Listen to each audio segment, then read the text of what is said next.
1861, back when Abraham Lincoln was president, a known opponent of slavery, South Carolina perceived a threat, calling a state convention. The people voted to remove the state of South Carolina from the union known as the United States of America. The secession of South Carolina was followed by the secession of 6 more states known as Mississippi, Florida, Alabama, Georgia, Louisiana, and Texas, and a threat of secession as 4 more states, as Virginia, Arkansas, Tennessee, and North Carolina. These 11 states eventually formed the Confederate States of America, more known as the CSA. A convention in Montgomery, Alabama, the 7 seceded states created a convention constitution. Jefferson Davis was named professional president of the Confederacy until elections could be held. When President Buchanan refused to surrender Southern federal forts to seceded states, Southern state troops went to get them. South Carolina troops repulsed a supply ship trying to reach the federal forces based in the fort. The ship was forced to return to New York, its supplies undelivered.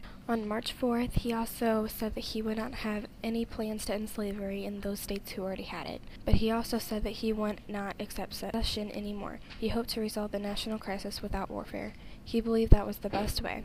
The president planned to send supplies to Fort Sumter. He alerted that the state in advance. In an attempt to avoid hostilities, South Carolina, however, feared a trick. The commander, Robert Anderson, was asked to surrender immediately. Anderson offered to surrender, but only after he had exhausted his supplies. His offer was not taken.